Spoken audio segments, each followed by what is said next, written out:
Hello, world, and welcome to the Shannon Joy Show. We're broadcasting live from the Joy Virtual Studio right here in the beautiful Finger Lakes region of New York State. It is so great to be with all of you today. And yes, we have a new microphone today here on set. We were plagued with audio issues over the past 3-4 weeks, and my amazing producer, Inez Andy Cyrus, has been encouraging me to get a new mic. We are using the Yeti mic today. And so hopefully we're going to take care of some of those audio issues in the sound. Let me know how it sounds today on the live chat. We're going to be adjusting it likely throughout the show and on future shows. But yes, it's great to be with all of you today. We're live on Rumble, live on Twitter, Spreely TV, Roku TV, Apple TV, every podcast platform you can ever imagine, reaching millions every single month on the Joy Network. You guys all look fantastic on the live chat. We have Buskman with us, the very first chatter today on Rumble. And I love your message, Buskman. Blessings, Shannon Joy friends. I wish Shannon's show was on during this time. I'm deader than a doornail. As soon as she comes on, my world explodes, LOL. Well, we'll wake you up every day here on the Shannon Joy Show, talking about the things that most in the mainstream news media and right-wing news media will not talk about. I love this as well. I found a trick to help break depression from Buskman. We can all experience depression due to what we are dealing with today. The relentless 24-hour news cycle, like a fire hose in your face, constant chaos, constant confusion, propaganda from both sides of the political aisle. Buskman, I hear you. It can be depressive for sure. And so here's your trick, and I love this trick. Doing something unexpectedly nice for your neighbor. Me, I'm cutting my neighbor's front yard for them since they moved out. They're trying to rent their old house. Yard looks good now. I love that so much, Buskman, and I love that you're getting out and experiencing real life with real people in the real world. I think that the digital aspect of so many areas of our lives today, we spend so much time on social media, different social platforms. You almost have to in order to engage in life today, whether it's banking, whether it is accessing news and information, whether it's handling your child's youth football league. Everything needs an app. You're online constantly. Everything is going through social media. And that can give us a warped sense of reality. I deal with that all the time. It's amazing, Buskman, that you brought that up as the first comment in the live chat. I was talking with devastatingly handsome Dr. Joy this morning. And, you know, some weeks are harder than others in this business. I've been doing this for 12 years, analyzing the news and commenting on the news of the day from outside of the two-party political spectrum. And sometimes it's hard for me to even be able to grasp what is the truth. It's something that is constantly in the back of my mind, right? I never want to be a propagandist. I never want to present anything to this audience that isn't the truth as far as I can tell and research it. One of the biggest challenges that I have today is actually finding the truth. There is so much sophisticated propaganda, paid propaganda, and influencers on both sides of every aisle of every issue in the world today, whether it's Israel, Gaza, or it's the Epstein files, Democrat versus Republican, certain spending bills, what's happening within our culture. This cycle is so relentless, and the propagandists move in so quickly that it is so difficult to even know what is real and what is not real. And I'm here to tell you guys today that I am grappling with that along with all of you. And sometimes I think the best thing to do is just to come to this audience and say, you know what? I don't know. I don't know what to make of this. I don't know what position to take on this news story because I'm not sure that I trust the sources on either side of it. And that's actually something that I did yesterday on Twitter. I posted this out because, as you all know, I've been grappling with the Israeli-Gaza conflict, what many are calling a genocide happening in Gaza as I speak to you today, a potential Holocaust, a potential genocide and starvation. It's horrifying, right? And there's relentless chatter, probably some propaganda on that side of the aisle. And then we have the plight of the Israelis and their right to defend themselves. I mean, this is an issue that I have presented most sides of it, all sides of it, in good faith. And yesterday, I just kind of threw my hands up and said, I don't know what to make of this. And I posted this out. I'll read the post. I was afraid to post. Well, I'll read it right now. And I posted it last night. I was afraid to post it, honestly, because in my business, I don't know is a position that most political commentators would never take. And people take issue when you don't take a position, whether it's left or right. That's always been part of the problem with my analysis. I've never really wanted to take a side or join a team.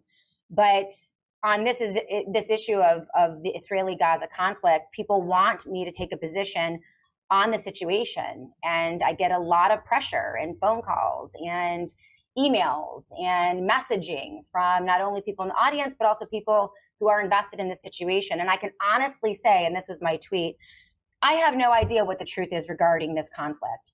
There is so much propaganda swirling around on both sides that I cannot make heads or tails of it. So at this point, I'm going to shut my mouth. I'm going to wait and I'm going to watch. And for me, sometimes waiting on the Lord and just sitting back is the best position to take. Eventually, I do believe the truth will be revealed. But right now, it is so chaotic. And I was afraid to post that. And I did get a bit of shame and mockery, and some were indignant that I didn't have a position on this. Like, how stupid can you be? Why don't you do your research? It's very obvious if you've read your Bible or read history that you should take this position or that position. And, that was, evident in some of the responses. But I'm so glad that I posted that, because most of the responses were pretty amazing. They were so instructive and ultimately so comforting to me. We're all trying to figure things out in a culture of curated chaos and confusion and massive amounts of sophisticated propaganda. And it is sometimes an impossible task to figure out what is going on. And I think occasionally it's okay to sit one out or to wait one out. So, regardless of your position on Israel or Gaza, I really appreciated the commentary. And I have a bunch of pages of commentary from that post from all of you, those of you who are in my audience on Twitter. They include justifications for both sides of this issue, but ultimately most have honest reflection, humility, and wisdom about this. And it warmed my heart. It helps because, every day I have to come live in front of thousands of people and say what I think about things that are happening. And I would be lying if I said I always knew what the absolute truth is. And when I don't have enough information, and when I don't trust the sources, and when I'm not on the ground and I can't see it with my own eyes, and I don't speak the language, and I know that each side has their own history and their own propaganda and their own agenda, and they're both being funded by potentially nefarious organizations. This is one of those moments when I can't make a definitive position while I understand the positions of both. And so, Buskman, thank you for that first comment on the live chat, because it's something that has just really been on my heart. And listen, sometimes I come and the show just flows. I know exactly what I'm going to talk about. Other times it's harder. I'm trying to figure things out with you. And sometimes we don't have to figure everything out. So thank you. I appreciate you. And I just love this audience so much. You have so much, there's just so much support. Even though you guys don't agree with me all the time, I always do feel that there's the support there, and I really appreciate you. We do have a big show today, bottom of the hour. We're going to be bringing in an amazing guest. You have met Dr. Basima Williams. She is a functional doctor outside of the medical industrial complex. And as we are faced with millions of Americans poisoned by the COVID shots, one of the most consistent elements that we're seeing, one of the most consistent adverse events, it's these heart conditions and heart attacks and cardiovascular failure. Recently with the untimely death of Hulk Hogan. I mean, there are a lot of issues out there regarding our health. So we're going to be talking about that with Dr. Williams today on the Shannon Joy Show. And that's brought to you by our friends over at SAT123, sat123.com/joy, an amazing sponsor of the Shannon Joy Show. And they have the entire line of Faraday products. These are EMF blocking blankets and backpacks and beanies and even apparel. And, you know, people don't realize that EMF can impact your cardiovascular health. So we're going to be talking about that as well.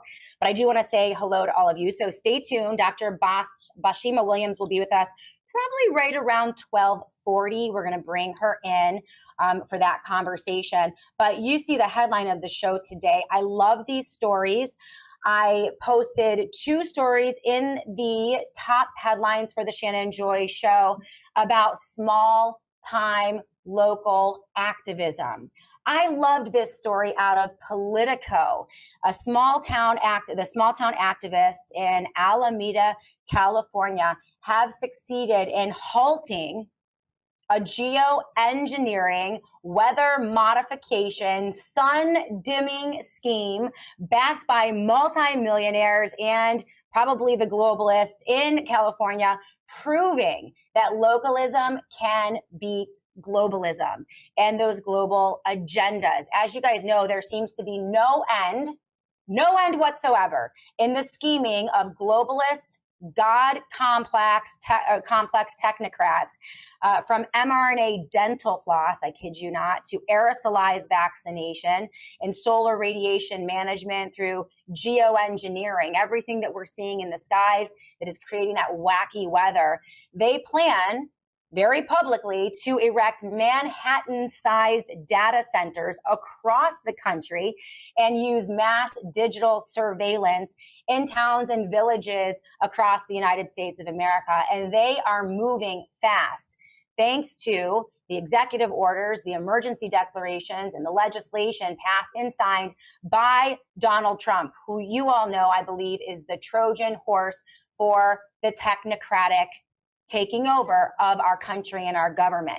So the question here is, how do we stop them? It looks like nothing is happening in Washington, D.C., despite a few bright lights from people like Representative Tom Massey and Ron Johnson. In fact, I believe Gozar has a bill now that is seeking to make pharmaceutical companies liable for vaccination, removing those pharmaceutical liability protections. So we have some bright lights, some good bills out of Washington, D.C., but that's like 2% of the time. 98% of the time, it is pedal to the metal, barreling forward with this dystopian nightmare. So what do? We don't have heroes in Washington, D.C. Well, I've been saying for many years, well over a decade, that the solution to globalism is localism. All of their global plans, all of their big initiatives, whether it's Stargate, Manhattan-sized data centers, geoengineering, what we're seeing in the skies,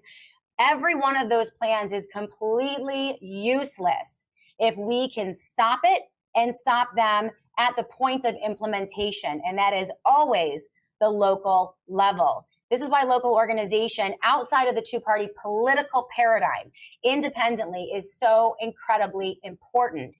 And when I see headlines like this one from Politico, no less, about a small town, local government, and organized activists defeating a massive agenda to dim the sun, it makes me want to cheer. Because if they can do it in Alameda, we can do it in our communities in every state across the United States of America. I've linked you to that Politico piece. I want to encourage you to read the entire thing. There's also a technocracy.info piece written by Patrick Wood about another small town that is fighting back against a massive, and I mean massive, data center that they want to plunk down right in the middle of this beautiful rural area. They are beginning to unite and organize, and we're going to be watching that story as well.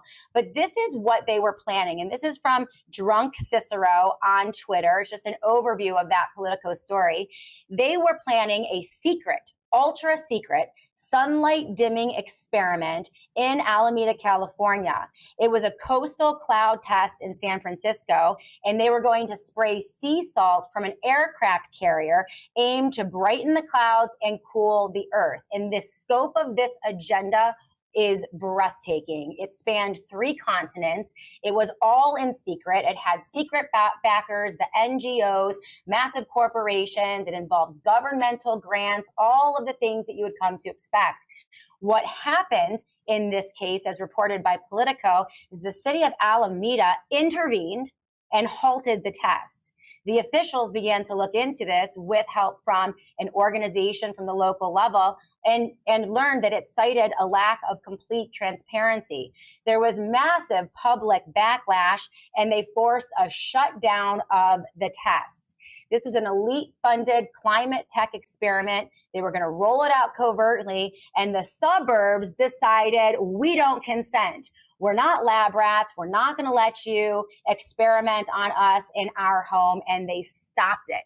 All right. And this is the headline from Politico. Researchers quietly planned a test to dim the sunlight. They wanted to avoid scaring the public. The public found out. And hundreds of documents now show how the researchers failed to notify properly these officials in California, and the entire thing got blocked and shut down hard. We need to emulate what happened in Alameda and every town and village across the United States of America. Whether it's a sunlight dimming operation, a solar radiation management operation, a cloud seeding operation, an operation to end the drought, whether it's a massive data center, a freedom city with mass surveillance using drone technology or satellite technology, whatever it is that they're cooking up for us at the national or global level, we need to be ready. We need to be prepared and organized at that bottom up level so we can just say, oh, hell no. If people spent less time fighting over the headlines of the day, the curated chaos coming out of Washington, D.C. and the global news cycle, if we focus more on our neighbors and our communities and organizing outside of the political paradigms, we could stop everything. And we could do that based on common sense, basic freedom, the Constitution of the United States of America, and really truly begin to emancipate from these rulers who seek to control everything. This is going to become the most important topic, I believe, in the next 5 years, because they are now going into implementation mode. You are going to begin to see all of the bills, the emergency orders, the executive orders, the legislation over the past 6 months.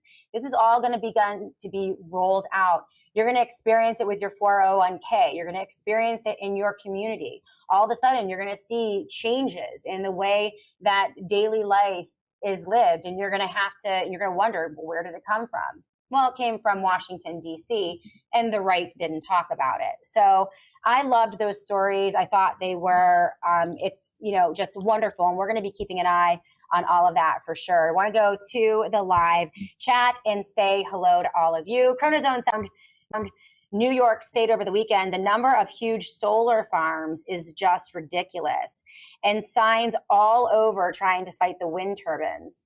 It's really difficult, but that doesn't mean that we give up for sure.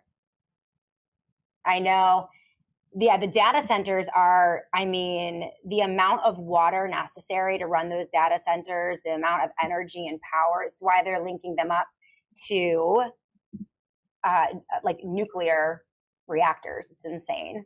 Kelly McCarty, it keeps repeating. I agree. And thank you, Kelly McCarty, for your response. Tomorrow, I'll read some of the responses on my post for regarding the Israeli Palestinian, or the Israeli Gaza conflict. And Kelly, one of your comments just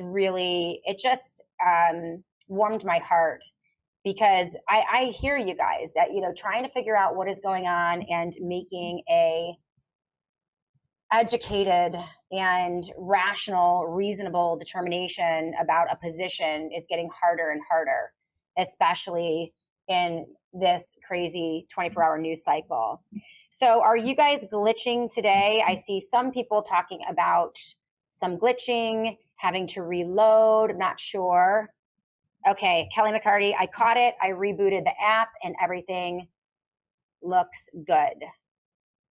Well, every so often we do have glitches in the matrix for sure. So yes, bottom up organization, getting back to analog life, your neighbors, your family, what's going on in the real world as opposed to what is going on in the digital world, I think is just so absolutely important. But yeah, speaking of, it is true. They want to put mRNA in dental floss. I wasn't lying about that. I looked it up online and they're running experiments so they can deliver mRNA, and it actually worked. mRNA technology in dental floss. It's crazy, just crazy. All right, quick thank you to our sponsors. We are going to be bringing Dr. Bashima Williams on to the Shannon Joy Show in just a moment. We're going to talk about our health. Again, we are constantly, we live in probably the most toxic of environments that Americans have ever lived in. When you think about the mass rollout of the injections, not just mRNA technology through the COVID shots, but all of the injections on the childhood schedule and even injections recommended for adults by the CDC. Then you have, as I mentioned earlier in the program, everything that's going on in the skies. We don't really even know what's going on in the skies. I think it's blowing people's minds how many initiatives and agendas and programs are out there right now as I'm speaking to you today. They're already seeding the skies. They're already spraying. And so Americans are just now beginning to wake up to it. A lot of people have noticed it for many years, but we're now finally getting admissions from, news outlets like Politico and also, in court documentations and in court testimonies that, yes, this is happening and it has been for quite some time. This all has an impact on your body. And we're so thankful for Dr. Bashima Williams. She is a functional doctor. Her website is beingfunctional.com. And this next segment, the next half of the show, we're so thankful for Sat123, the satellite phone store, for sponsoring this, because EMF has an impact as well on our health. So electromagnetic frequencies, what they're spraying in the skies, what that's doing to the soil and our food, the injections, you name it, toxic overload in our bodies. And this impacts cardiovascular health. And, what happened with Hulk Hogan tragically over the weekend is untimely death.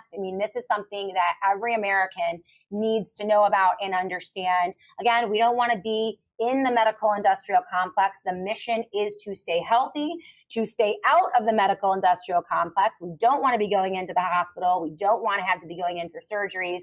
And this is why I love to have Dr. Williams on a regular basis to do a checkup and to talk about some of these issues. So she is warming up in the bullpen. By the way, tomorrow, another blockbuster show on the technocracy. We are welcoming into the Joy Virtual Studio tomorrow, Patrick Wood. He is the editor-in-chief, founder of technocracy.news. The article that I featured last week by Courtney Turner, she is brilliant. I spoke with her yesterday. She is joining Patrick Wood tomorrow. We are doing a live exclusive full-hour interview with them, an expanded discussion on what has come out of this Trump administration. It is an absolute nightmare. So make sure you are tuning in tomorrow live for that blockbuster interview. On Thursday, Danny Pinter, she is one of the attorneys representing Epstein victims. She is also not Epstein victims, Tristan and Andrew Tate victims here in the United States of America, but in context of the Epstein scandal, which is a growing scandal for a variety of reasons, the victim stories. So she's going to be with us on Thursday for an exclusive. And we're also welcoming in on Thursday, the beginning of the show, a debate with Joe Allen. He's a regular on Steve Bannon's War Room. And we are going to debate. He has a problem with my critique of right-wing news media and how they continually refuse to address the issues when they're important, when it matters, including the issue of technocracy. Also, a refusal to hold accountable the guy at the top, Donald Trump. The buck stops with Donald. And it is way past time for right-wing news commentators to see very clearly what is going on here and hold the guy in charge accountable. No more making excuses for him, covering it up, and giving him a long rope. So Joe Allen took a lot of, offense, not necessarily offense, but he did not like what I had to say about that right-wing news media. And so we're going to have a lively debate on Thursday. That's in the very first segment of the Shannon Joy Show. You are not going to want to miss that. All right, so we are going to be back in a moment here in the Shannon Joy Show. Again, thank you to our sponsors, the folks at Colonial Metals Group. So thankful for them. Don Polano of PCM and Associates, my financial advisor, and just an amazing guy. The very first ever sponsor of the Shannon Joy Show. Of course, the satellite phone store, sat123.com/joy. And of course, Native Path, the collagen that I take every single morning and I have my entire family on. Again, it's on sale, 45% off for the Joy audience. We're so appreciative of our sponsors. We'll be back in a moment to continue this discussion right here on the Shannon Joy Show. Our friends over at Native Path. Hey, you guys know that my morning routine, one of the ways I stay healthy, almost 50 years old. I can't believe that I am almost halfway through a natural life. And one of the ways that I maintain a pain-free lifestyle and great hair, nails, and skin. Also, it's just a great way to restore collagen. You guys know it is my favorite, Native Path collagen. Every single morning in my coffee, it is a must. I use Native Path collagen. Devastatingly Handsome Dr. Joy uses Native Path collagen for his joint pain. It has helped him in so many ways. And I believe every person over the age of 40 should be implementing collagen into their diet on a regular basis. Reduces inflammation. There are so many good outcomes from that daily use of collagen. And Native Path collagen is the best on the market. It dissolves instantly. It has absolutely no taste. It is protein. It's beef derived, and it is absolutely clean. The best part, it is the best price point that you will find on collagen anywhere in the market. You won't find these price points at the drugstore. You won't find these price points at your discount grocery center. It is the best collagen for the best price, and you can only get it at getnativepathcollagen.com/joy. That's getnativepathcollagen.com/joy. Use that Joy promo code for an additional 45% off. It's the only way you're going to get that stock up sale price. And I just recommend it. I've been using collagen for years. People ask me, how do you stay so young and vibrant, Shannon? And one of my secrets is, of course, Native Path collagen.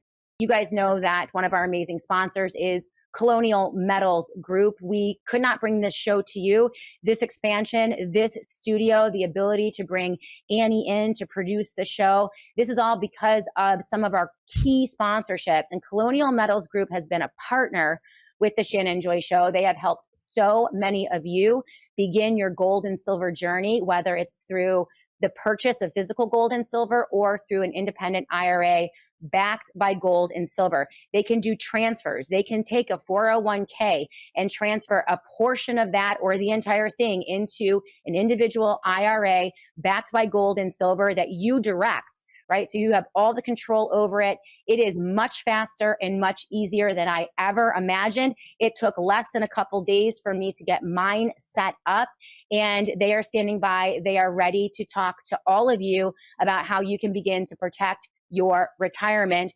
colonialmetalsgroup.com/joy. That is colonialmetalsgroup.com/joy. Please use that URL. Make sure that you tell them that Shannon Joy sent you. Welcome back, everyone, to the Shannon Joy Show. Without further ado, so glad to welcome once again in the Joy Virtual Studio our dear friend, Dr. Bashima Williams. She is a functional doctor, a functional medicine doctor who has practiced for over 25 years. Her website is beingfunctional.com. She specializes in gut and metabolic health, also has extensive expertise in EMF dangers, how to protect you and yourself and your family. And we're so thankful. This segment is sponsored by our friends over at the Satellite Phone Store, sat123.com/joy. sat123.com/joy. They always have 10% off their entire Faraday collection. If you use the Joy promo code, it's that additional 10% off. So they are such generous sponsors of the Shannon Joy Show, and they allow us to really get into the nitty-gritty about health in the United States of America and everything that is pummeling our bodies, how to stay out of the medical industrial complex, how to know if you are at risk. We're going to focus today on heart health and heart issues in context of the tragic story of Hulk Hogan over the weekend passing away.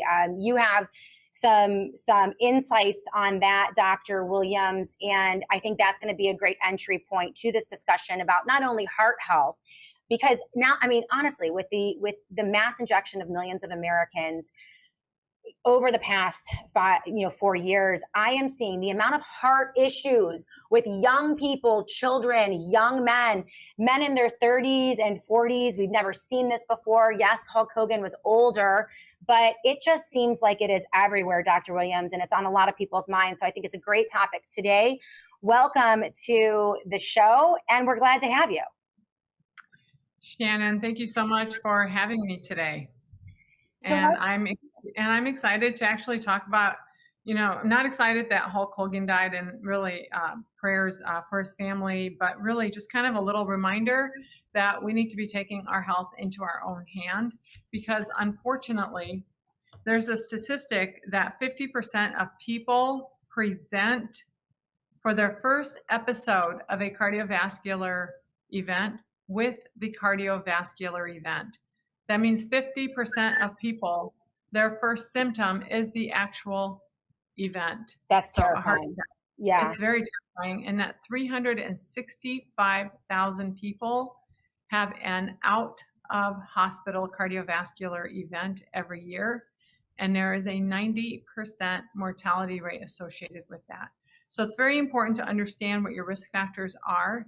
Yeah. And you would assume that Hulk Hogan had really, really good doctors that did some, advanced testing and things like that. But then, after I found out that our president, Joe Biden, did not have a PSA test done, it just makes me think, well, maybe not. Maybe other doctors don't think like we do. And granted, there are medical guidelines for when to check a PSA, and he was older, so he didn't technically need it, but he was the president of the United States. So you would think that he would have that done, since it's the most common cancer in men. So what is a PSA test? It's the prostate cancer test. Okay. Yeah. It's a simple little blood test. It's literally, you just, add that blood test onto the rest of the labs you're ordering anyway. So why not just do it if you're taking care of the president? I mean, and again, I'm not involved in any care for Hulk Hogan. I don't know for sure how he passed away. However, reports say that he passed of a cardiac arrest, which would be a myocardial infarction or a heart attack. In most cases, that's not always the case, but in most cases, that is the incident with that. So what I wanted to go over for the audience today, and I do thank sat123.com for sponsoring this. I think that they're doing great work with everything they're doing, and especially in the EMF protection world, because as we know, anything that increases oxidative stress also increases reactive oxygen species inside of cells. Reactive oxygen species are very angry molecules. I have to draw one for some other, I'm like, reduce these guys. They're angry. They're very angry. And so anything you can do to reduce these, eating the right oils, eating the right diet, eating the healthy proteins, decreasing high blood sugars, and all this kind of stuff naturally decreases that, as well as decreasing EMF exposure. So big shout out to sat123.com for coming up with all these amazing products that naturally decrease EMF exposure and therefore naturally decrease reactive oxygen species, which are causing all kinds of havoc inside of your body. And everything is cumulative, right? So you have the COVID vaccine or COVID, and you have all of these other things layering on top of it. A bad diet, very stressful life, EMF exposure, all these things that are also causing are also causing increase in inflammation at the cellular level, which then that's what causes a lot of the disease to begin with. Like the COVID vaccine, there's been studies that show that the COVID vaccine affects the endothelial lining of arteries. What that means is the thin single layer lining of the arteries is affected by either COVID or the COVID vaccine, the spike protein, which perpetuates chronic inflammation in your body, Right. and therefore can increase your risk of developing plaque inside of the arteries. And of course, we all know that the COVID vaccine has been associated with myocarditis, pericarditis. The key here is the word itis. Itis is inflammation, and that's where it's getting you. It's getting you with the inflammation. So so I think that I'd really like to kind of jump into all the cardiac risk factors so that people will understand them a little bit better. Yes, let's do that. Let's talk about the cardiac risk factors for sure. And then I would say also the expansion of cardiac issues or heart issues outside of the typical, growing up, Dr. Williams, you heard about heart attacks. Typically, it is older men over the age of 50, many overweight, high blood pressure, some of their environmental or dietary decisions impacting that. Very rarely did you hear about cardiac arrest in young, fit athletes, individuals under the age of 50. Very rare in women, to be honest, as well. You didn't hear about that a whole lot. Now it is ubiquitous. It is every day. You're seeing studies, you're hearing stories of people who just should not be in that risk factor, that risk group for myocarditis. So I would say that when looking at risk factors, yes, fellas, pay attention, but I mean, moms, pay attention for your kids and your boys, especially if they've been vaccinated or multi-vaccinated. If you have had a vaccine or multiple vaccines, I mean, you want to keep an eye out on these things as well. So let's just preface this conversation with it's kind of everyone. And then, we'll go into first how to identify those risk factors, and then what you can do both naturally and through supplements. I know you have a great line of supplements that you love, Dr. Williams. I'd love to talk about those a little bit. Not sponsored. It's just she loves them and they're great. So it's, definitely public service announcement for you guys. But let's start with those risk factors and go out from there. Yeah. So I'm going to list some of these in the order that I feel, in my opinion, are relevant and very important. So the number one, and the reason why we want to go over these, and the reason why your doctor should be going over this with you, is because if you have multiple cardiac risk factors, then you're higher tendency to probably have plaque disease earlier. You might be one of those people where when you have inflammation in your body, it might actually affect the arteries more so than other areas. So we're all genetically sort of predisposed to getting certain things. So family history is number one. If you have any first degree family members, first degree is just 1 degree removed from you, like a mom or dad, brother or sister or child that has had coronary artery disease before the age of 65, that means they had a stent placed. It might have been detected early and they might have had intervention. That doesn't exclude them. It's not a heart attack. It's any degree of coronary artery disease that required any kind of treatment. Okay. So before the age of 65, any known coronary artery disease. So that's number one, family history. Number two, tobacco abuse. And just like the COVID vaccine, just like high blood sugars, chronic exposure to toxins from tobacco use can cause endothelial damage long-term. Now, diabetes is right behind it. The reason why diabetes is right behind it is because high blood sugar causes these things called ages to literally age your cells. These ages are complexes of sugars combined with lipids or proteins that stimulate the cell when that binds to a certain receptor. It stimulates the cell to make a lot of inflammation, a lot of bad inflammation. So diabetes, especially with uncontrolled blood sugar. So definitely we work hard with our diabetics because we know they are one of the highest risk people for having an early heart attack. And here's the deal with a heart attack is you may die with a heart attack, but if you live, you will have potentially damaged your heart. What that means is that little pump inside of your chest is not going to be working as well as it did before the heart attack. And the Mm, problem with that, Shannon, is if you're a hiker like I am, you're not going to be able to hike like you did before because you will be increasingly short of breath.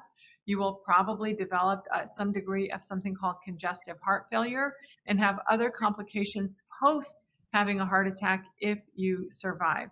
And so that's kind of a big deal. yeah. Another one is having high blood pressure. So that even if it's controlled, when you think about the pathophysiology of having high blood pressure, then you know that's a warning sign that your arteries are not working like they should be. So definitely high blood pressure, even if it's controlled, worse if it's not controlled, definitely control your blood pressure if it is something you have with whatever means that you can, whether it's prescription in some cases, but also certain supplements, dietary changes, lifestyle changes, all these things will definitely help. But sedentary lifestyle is another big one. Obesity is a big one. Age, for men, it's over the age of 45. For women, it's over the age of 55. We see a significant increase in myocardial events in women who are postmenopausal and on no hormone replacement therapy because hormone replacement therapy is cardioprotective. So we want to just kind of throw that out there for maybe another show sometime. We can even have a whole show on how hormone replacement therapy protects the heart, but that's another risk factor for women specifically. And let's talk about lipids, cholesterol. Your good cholesterol needs to be high. If it's low, that's an independent risk factor. Your bad cholesterol, measured either by LDL particle number or ApoB total, that's like another risk factor. And then there's another genetic lipid called LP little a. Okay. And that is a risk factor, and that is primarily genetic. Now, unfortunately, most of my patients who see me for the first time have never had an advanced lipid profile. They've had a basic cholesterol, HDL, LDL, and triglyceride level check. That's it. And what you really need is your total ApoB, which checks your total types of LDLs circulating in your body. That's very important because it also gives us an idea of the size of the LDLs, not just the weight. And it turns out the size and particle number is more important than your total just LDL. And What does also, LDL stand for again? it's the lipid dense lipoprotein, Okay. yeah. And so that's what I like to say is the LDL is the lousy lipids, Okay. and the HDL is the healthy lipids. Okay. Okay. So the Lots of big words here for me. Yeah. Low density, high density, that's all it is. Basically, HDL is really good to have a lot of. That's one of the reasons why we make our foundational pack back here. You can probably see it. Okay. Our supplement line. Every single foundational pack has a really good, clean omega-3 in it because omega-3 helps support a good, healthy HDL. It's not all you need to do. Exercise and omega-3, two biggest things that help with that. But the LP little a, there's a LDL molecule called LP little a, very rarely checked. You want to know what yours is. It's very much a genetic predisposition. And I'll tell you what, there's not a drug or a supplement out there that I have found that decreases it. However, I have found that especially in women, when we replace their hormones and we have, and you know, my patients are really good because, you know, they're paying a lot of money to see me and they're doing exactly what I ask them to do for the most part. Right. And I have seen a significant decrease in in LP little a when we add in the lifestyle changes that we're LP making. little a. So we don't like LDL. We don't like LP little a. We like HDL. Yes, that's right. Okay. And so if you have a low HDL, high LDLs, those are all independent risk factors. Okay. And then, of course, obesity. We didn't even touch on diet. You know, obviously, a diet that's high in processed foods. The best diet is the Mediterranean diet. It promotes a very anti-inflammatory way of eating. Excessive EMF exposure, primarily because of the increase in reactive oxygen species, or whatever it is that causes the itises, the inflammation. You know, eating bad oils, that kind of thing. And of course, some genetically predisposing things, like, for example, having a high homocysteine level, which is a independent risk factor. So getting your homocysteine levels checked, that kind of stuff. And of course, drugs. When I worked in the ICU, the only reason I would see 35-year-olds or under with a myocardial event is usually drug related, and it's usually more the arrhythmias than it is the plaque in the arteries per se. But certainly that's something we want to check for when we're taking a good detailed history. Now, if you're listening to this and you have 3, 4, 5 of those cardiac risk factors, say you have a family history, you're diabetic, you don't exercise, you have a low HDL and a high LDL, because that's probably all you know is what your LDL is, because unless you've had an advanced lipid profile, and you have high blood pressure, you're high risk. And if you're over 45 and you're a man, then keep listening, because at the end I'll tell you what I do for my patients. And by the way, this is all information. This is not diagnostic. I'm not anyone's doctor on air. This is all just information that hopefully will be saving lives. Absolutely. And actually, I think that likely more people than thought that they would be at a high risk factor are, they're listening to this now and thinking, oh shoot, I didn't know that. So the HDL, the LDL, and the LP(a), how do people test that? What is the mechanism? Is it a simple blood test that you can ask your medical doctor, or is there an easier way to test that? No, every single lab has it. Quest, LabCorp, we order this all the time. It's called an advanced lipid profile. And at the end of our talk today, I do want to go through a list of things I do and how I do them, but everyone gets a baseline advanced lipid profile in my practice, as well as some key inflammatory markers like the fibrinogen and the homocysteine level and things like that you can easily ask your doctor about. Now, the problem is, if you're not trained in understanding how to interpret all these things, then your doctor may not know what they all mean. So I have had some resistance with some patients who come to see me and say that their doctor did not want to order it for them, because then what? And a lot of doctors, I think it's a smart thing to do. If you order a test, you need to know what you're going to do with those results. Right. And so some doctors don't want to necessarily order an LP(a) if they don't know what to do with it, if they don't understand what it is. So definitely, but it is a risk factor for heart disease. I think everyone should know what their risk factors at the very least are. And I do think that the injection of the spike protein and mass injection, I don't think we haven't ever in the history of the world ever seen an experimental mass injection, the likes of which we saw in 2021 and 2022, not only in the United States of America, but across the globe. And recent Yale study that we covered here in the Shannon and Joy Show, showing that the spike protein sticks around in the body for up to 2 years, I think it was. It was extraordinary. In some cases, people who were vaccinated years ago still have trace amounts of the spike protein in their body. We know that it distributed to every organ, so the heart, the liver, the lungs, the brain, across the blood-brain barrier. The lipid nanoparticles have issues. The spike protein, there are issues there. The actual mRNA technology, there are issues with that. None of it studied properly, right? So this is swirling around in people's bodies. If you have some of these risk factors and you were vaccinated 1 time or 2 times or 3 times, I think that it's something that everyone really needs to look into. And actually, if you don't have these risk factors, the fact that the fundamental changes that may have happened to our bodies, those of us who took these COVID vaccines, might warrant looking into this, right? Yeah, and just to be clear, the spike protein, the reason why that's important is it does increase the capacity of driving up inflammation. Mm-hmm. That's not my opinion. That's in literature. So again, imagine you have 2 scales, one for inflammation, one for anti-inflammation. The more inflammation you have, the more likely you are then to develop something. And again, that is a genetic predisposition in terms of what you're going to be driving up. There are certain pathways. Some people are cardiovascular. That's why family history is very, very important, because what your elders did, you probably will too. So what you want to do to change that outcome is decrease inflammation, calm your nervous system down as much as possible. That is why we do so much gut work, Shannon, because 70 to 80% of your immune system is in your gut. So if we can really at least affect that area, then we have a trajectory positive effect forward. So Okay. really, just a few symptoms. If you're having, cardiovascular symptoms, here's what you want to be looking for.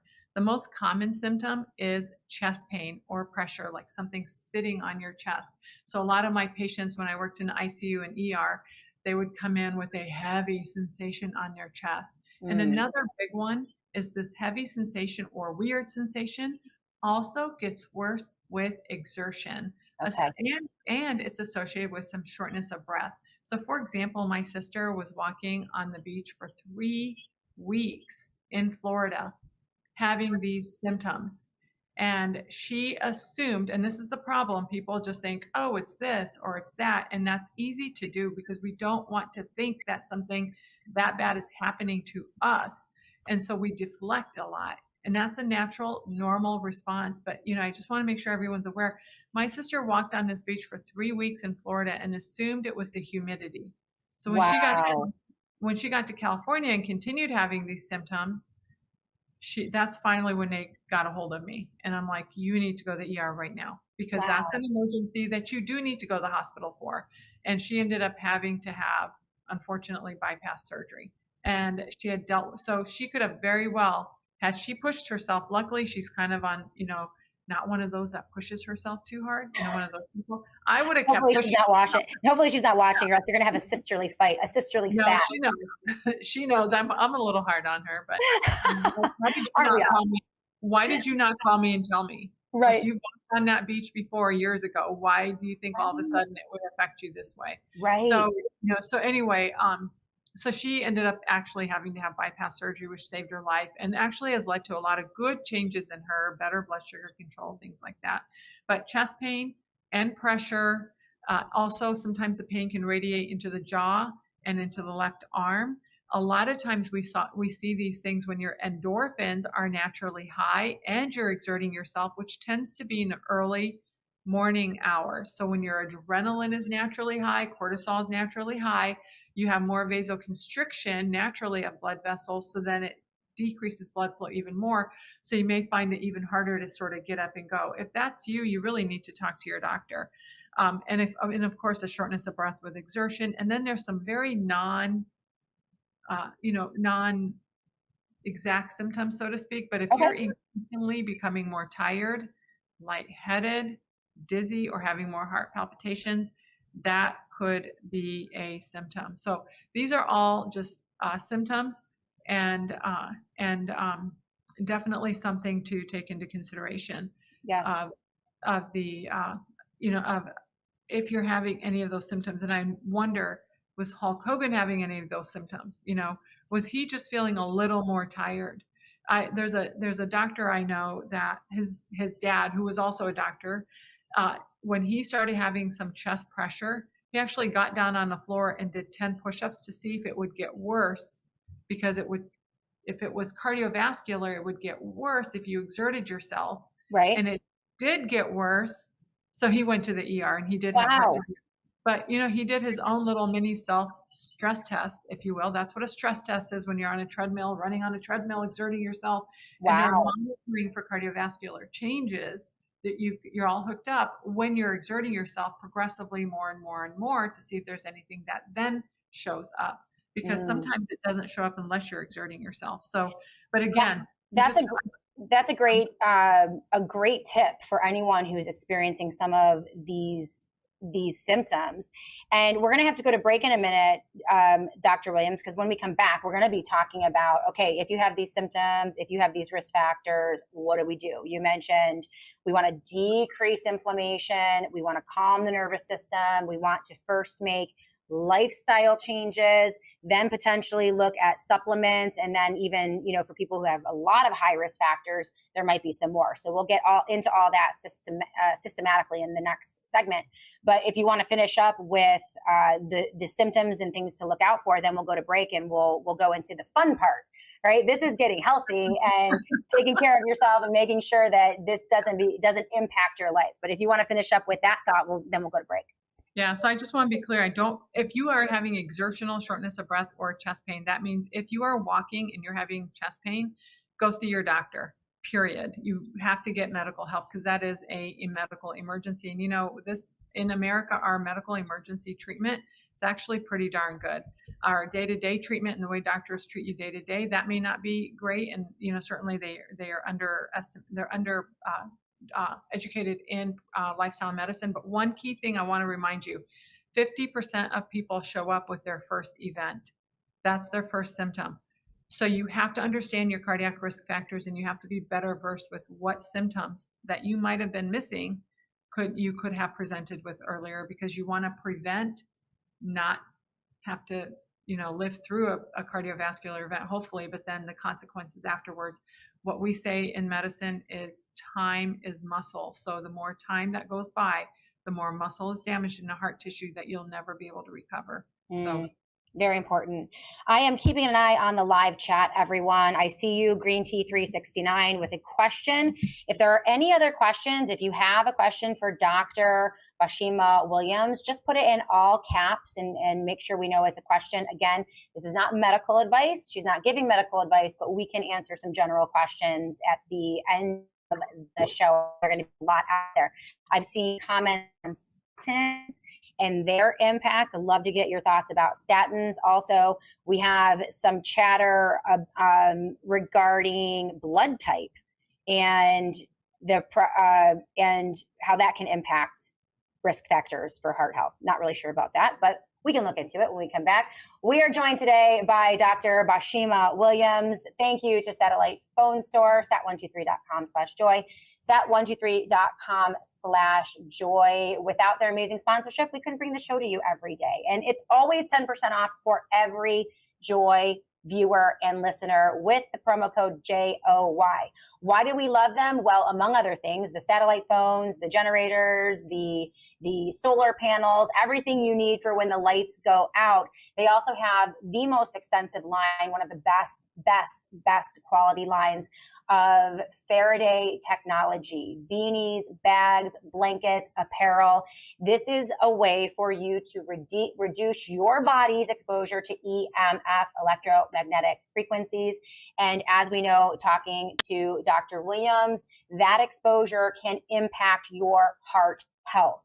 And so a regular usage of that type of technology, super helpful. Again, so thankful to the Satellite Phone Store, among our other sponsors. We're going to take a quick break. When we come back, we're going to talk about how to protect yourself, right? How to protect your heart with Dr. Williams, and we'll also take your questions. So keep it tuned right here. We'll be back in a minute. This is Jennifer with darkbags.com. I wanted to show you our latest product. This is our laptop sleeve that has a over-the-shoulder carrying strap, as well as these two straps on the side, so you can kind of hold it like a briefcase. What's special about this is that there's actually a Faraday bag built in to this backpack that fits up to a 17-inch laptop. So here's my laptop. I'm going to put it in. Once you put your laptop into this sleeve, your company can no longer track you, because they do track you after you log off of work and you put your computer to the side. They're still tracking you wherever you go. Another thing that's awesome about the Faraday pouch that's in this bag is that it blocks excessive EMF radiation that's being emitted to you, so that those harmful pulses will not reach you. And also, in case there's an EMP, this protects your electronics from the EMP. So not only does it fit your laptop, you can put your phone, you can put your wallet in here as well, and it will be protected. There is cushioning on the sides, so it'll keep all of your electronic accessories safe in here. This will be available on darkbags.com. Blackout, brownout, natural disaster, alien invasion, government-created disaster, you name it. If you are prepared, then you will not be afraid. And it is only when we are afraid that we are vulnerable to the manipulation and the coercion of this hostile government. And so one of the things that I encourage to this audience and for this audience is to be prepared. Satellite Phone Store has everything you need, from solar panels to generators to Faraday technologies that will protect your devices from a potential EMP attack, and also protect you from EMF radiation from the 5G, the 4G, the 3G, and all of the Gs, right? They have everything you need for communication, so many different satellite, phone, packages for all of your needs. They have great monthly plans. And if you use the promo code JOY, you will get 10% off your annual fee and a free satellite phone. So go to sat123.com/joy today. That is sat123.com/joy today. Use that promo code JOY for all of your purchases. It's always going to get you that nice, robust 10% off. Welcome back, everyone, to the Shannon Joy Show. Today, we're joined by the amazing Dr. Bashma Williams. She's a functional doctor practicing 25 years. By the way, she could be your doctor if you'd like. The website is beingfunctional.com. That's beingfunctional.com. There's a ton of information on the website and tests that you can take.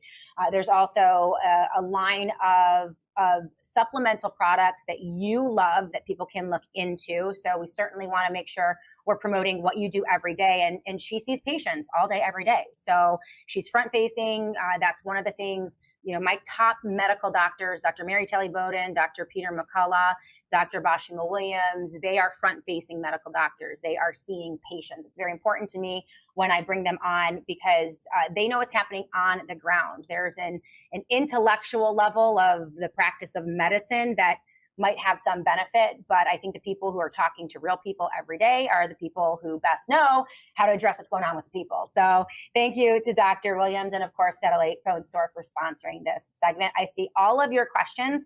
I'm copying and pasting them and lining them up, guys. So put them in all caps if you have questions, and we will get to them towards the end of the show. But let's get into the fun part of today's conversation. We're talking about heart health. Unfortunately, it's impacting more and more Americans, tragically, because of the rollout, in my opinion, of the experimental, horrifying poison shot that so many millions of people have taken. It's not the only risk factor. There are a lot of things underneath that, but it certainly can be a tipping point.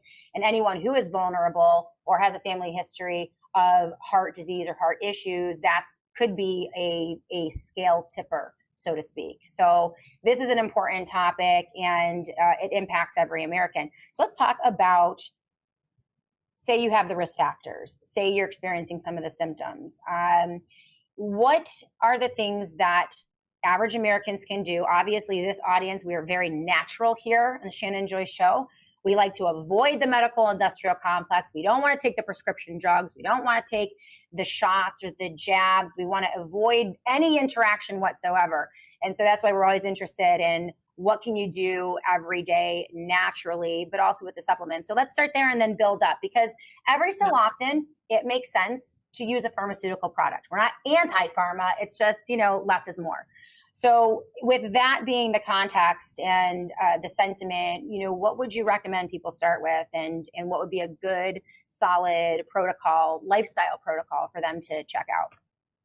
Yeah, so just a couple of things, just to touch up on a couple of things you said. One, I see patients in California, Missouri, and Florida, and I'm 100% virtual at this point in my career. I've seen patients for almost 30 years, but I have gone virtual in those 3 states.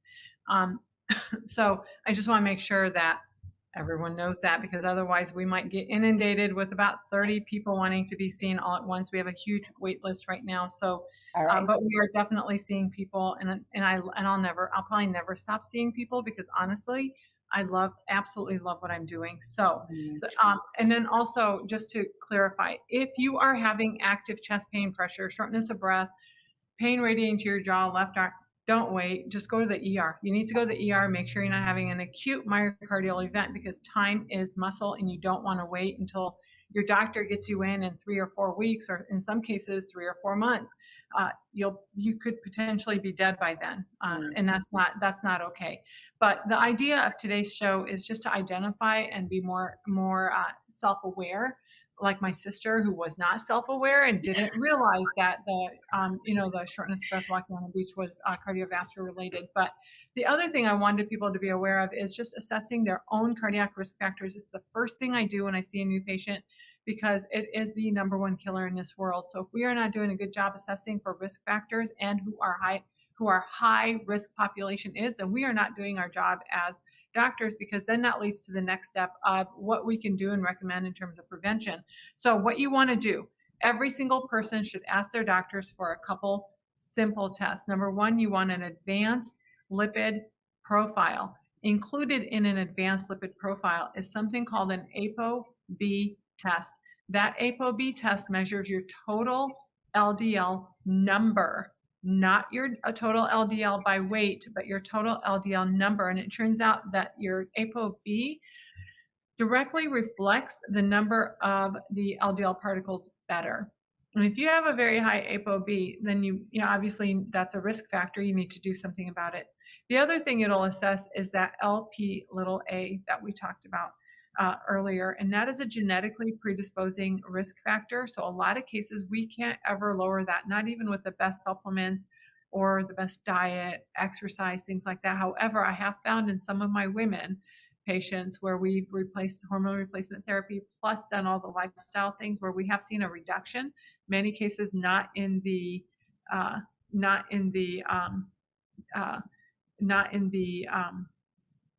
normal range in many cases, but certainly something like that. So also you want to have a good blood sugar assessment. So definitely a hemoglobin A1C, fasting blood sugar, and also you can consider wearing a continuous glucose monitor.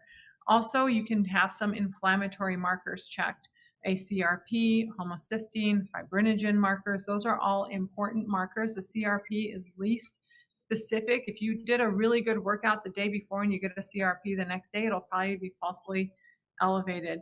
Now, if you have multiple cardiac risk factors and you've had these basic labs done and some of them may be high, you may consider doing something called a coronary calcium score test. And a coronary calcium score actually measures how much calcium buildup you have in the arteries. I actually had one of those tests done a couple of years ago, and my anticipation based on just my lifestyle and how I live would be that it would be a 0, and it was actually slight. It was a 17, which isn't that bad, but just anything in the arteries when you're 53 is concerning, especially when you do all the things you should do. Now, we've had a lot of patients who come in for the first time and their calcium score is in the 700-800 range. And of course, we're working them up a little bit more aggressively because we want to know, is there something there now that we need to be more aggressive in treating? Okay. Now, you can also see a cardiologist and consider doing something called a stress test where you're on a treadmill and or a stress. So you can do a nuclear stress test with a nuclear dye injected in you, or you can choose something called a stress echo test, which is just an ultrasound of your heart while you're exercising. So they put you through a certain protocol, stop, and immediately do a echo Doppler, an ultrasound of your heart post exercise. So that's another test that you can consider if you have multiple cardiac risk factors. And we've had some patients who come in with some really subtle changes, a little nausea, a little fatigue, those other things, other symptoms that we mentioned in the early beginning of our discussion on symptoms. And they have a high calcium coronary score. We will order something called a CT coronary angiogram. Now, that is where they go in and they actually look at the arteries, where they highlight the arteries themselves, and we can actually look and see whether or not the inside of the artery has plaque in it or not. So that's an advanced test. It's a little invasive, it's a little CT scan, but it is actually has been proven to be life-changing and life-saving. Okay. Now, this is something where, again, we're trying to decrease the people showing up with an event being the first symptom that they ever have. So outside of the, chest pain, pressure, shortness of breath. And just to pop in here very quickly, these are a lot of tests. Okay. This is some invasive testing. So this would be for people who have, 4, 5, risk factors, and then maybe some of these symptoms, right? Nausea. I see here Cecilia, 14, her mom had nausea, indigestion, and dizziness actually before her event. and they were indicative. She eventually had a heart attack. So it's, Right. if you're in that category, and it was very important to her that we mentioned that. So thank you, Cecilia 14, for that. So this is when you might want to go through that protocol of testing. For people who are not in those risk factors, I know you mentioned the stress echo test with like the injection of the dye. I had a girlfriend who did a test, an unnecessary test, and they injected her with dye, and she had like a psychotic break for like 4 days. It was a reaction to the dye that they injected into her. So for testing, it's like I'm not a fan of over testing. I think it has to be, the right conditions, but I think that that's just important to make. Everyone doesn't have to go out and take all these tests. No. Right. And this is where you want to work with even a functional medicine doctor who understands all these tests. And basically what we're trying to do is not do all these tests. We're not promoting all of these tests. What I wanted people to be aware of are the tests available.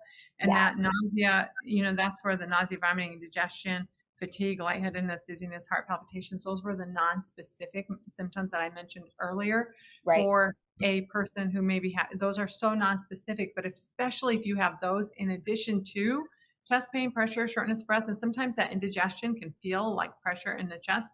That's unusual and not always associated with eating. That's where there's a red flag. But what we really want to focus on, I know we don't have a lot of time left. First of all, I agree with you 100%. You can't make these decisions on your own, but you want to be your advocate. If you have 4 or 5 risk factors, don't live under an umbrella of this isn't going to happen to me, and then one day it happens to you. Just be aware and also get the help that you need from somebody who knows what they're doing in terms of prevention of heart disease. I'll give you another example. My brother was having increasing fatigue, and he had a stress test with his cardiologist that was normal. And I had him have a CT coronary angiogram, and it was positive. And he went to the hospital and had to have 2 stents placed in. Had he gone hiking and really physically exerted himself, which he doesn't know, and again, we have extensive family history, so I know what our risk factors are, which is why this is actually close and dear to my heart in terms of all the patients and all the people that I've treated, because I know that this is a big thing for me genetically. So of course I'm on top of it for myself, but also for all my patients. Now, lifestyle changes, diet. The most studied diet with prevention of coronary artery disease is the Mediterranean diet. Just eating what I always promote anyway, sort of an anti-inflammatory way of eating. Rainbow color, vegetables, fruit, all of that. And also smart oils, the avocados, the olive oils, the berries, and then the healthy proteins, the poultry and the fish. And then also just limit your grains, but definitely do the grains as well. Okay. So no crazy like carnivore or none of this or none of that. A very nice balance, but low on the carbs, low on the seed oils, high on those nice fats, and clean and whole. Whole food diet. There we go. Love that. I generally don't recommend a, like a keto diet for long-term use, or a carnivore diet, or even a vegan diet, which tends to be higher in sugar. So really the diet that's been studied the most with the most amount of research in good lifestyle studies is the Mediterranean diet. There was a question about keto. So let me just pull it up here real quickly. They wanted to know, is keto a good diet, a heart healthy diet? Is keto diet good for heart health, from Chronozone 777? I would say the problem with keto is you're going to be missing out on potentially a lot of other phytonutrients and grains, which, you want to look at the overall effect, and especially just with the gut effect, for example, and the microbiome effect and its effect on the immune system and things like that. So I would say eat a whole food diet most of the time that's anti-inflammatory. Great. So very low in sugar. We don't want sugar. Question about raw milk in the diet. Do we like raw milk? So generally dairy it depends on what. These questions are very non-specific to cardiovascular specifically. Okay. So in general, it's a matter of why you want to drink that raw milk and what is it doing to your body. But that any saturated fat, so that's not one of the better fats. Now, we don't mind a little bit of saturated fats, but that's going to come from our proteins, mostly from the meats that we're eating, and also from like eggs. a little bit of butter. So if you want to add dairy, cow raw dairy in there as well, then you just count it as your saturated fat. But there's reasons for doing that for your immune system and immune health and gut health and all that other stuff. Sure. And there are reasons for not doing it. So that's a loaded question. Come on, guys, no more loaded questions for Dr. Wino. You're right though. It's like people want specific answers. It's tough. No, yeah, and everyone is different. Everyone has, their body is different. So the generalities are sometimes difficult. So let's keep going. So we talked about the diet. What else? Controlling your blood sugars, that's of utmost importance. This is why we have some people wear a continuous glucose monitor. This helps you become more aware of what makes your blood sugar spike and stay high. So either spiking or going up and staying high. These are things you absolutely want to avoid. Glucose is a toxin when it's in your blood. Okay. We'll just leave it at that. We can go into a lot of detail on that. We just don't have time. The other thing, and I'm sure some people are asking about what medications. My number one medication is, it's not a medication, it's omega-3 oils. That's why we opened up myvitamin.com to provide people with really high quality professional grade supplements that I use in my own practice. So omega-3s, if you have to go on a statin, and some people do, try to use the lowest dose that works. But there's another blood test you can do that tells you whether you are a overproducer of LDL or an overabsorber of LDL. And if you're an overabsorber, a better medication to start with, if you're going to have to go the medication route, is a prescription medication called Zadia, which is not absorbed into your bloodstream and does not affect the liver like the statins do. If you have to then fold in a statin, use the lowest dose that works for you to achieve success with that advanced lipid profile in terms of the goals that you and your doctor make. Of course, exercise, that's one of the best things you can do on so many levels. Increasing your antioxidants, how we talked about a lot of inflammation may cause a lot of disease. Antioxidants quench a lot of those free, those radicals, these angry guys. Antioxidants neutralize these guys. So lots of berries. We actually have an antioxidant pack that we promote a lot for this kind of stuff. And again, your diet is probably going to be one of the most important things. Get out and exercise, decrease stress, all that good stuff. And I'm ready for questions for the remainder of our time, if you are. People are very unhappy about statins, period. They don't think statins, bad. Heart attack, dementia. I see you, Cecilia 14. We got to close up in a couple of minutes, but can you address in a little more detail the statins? Because everyone's blowing up about it. One of the biggest things with statins is there's a lot of studies that support their actual reduction in cardiovascular disease in high-risk patients, and you can't ignore that. But what we also can't ignore is what else it does to our bodies in terms of just increasing, for example, decreasing production of CoQ10. So that's number one. Anyone who's going to go on a statin absolutely has to be on a good source of CoQ10, because that same enzyme that decreases production of LDL also decreases production of CoQ10. Then there's also an argument of over reduction of the LDL.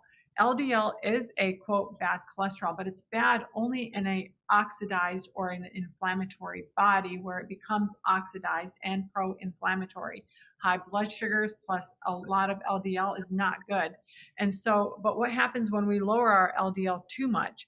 Now we start having secondary problems, because LDL is the basic molecule to make good things in your body too, your sex hormones, your vitamin D, things like that. So LDL has a purpose. Cell membranes, all sorts of good things. But we want to have a good amount of LDL in a non-inflamed body. That's the best case scenario. Okay. All right. So I think for the statins, guys, a very, very tiny percentage of people with very high risk factors, might benefit, and it's up to them. Listen, we have varying opinions here on the Shannon Joy Show. There's a lot of information out there, and for me, I take the stuff I like. The stuff that I might disagree with, that's okay too. You have done a great service today, Dr. Williams. Really appreciate you and all of this great information. We have run out of time. I wanted to get some more questions in from the audience, but that was, I mean, it was just great information. So I really appreciate you.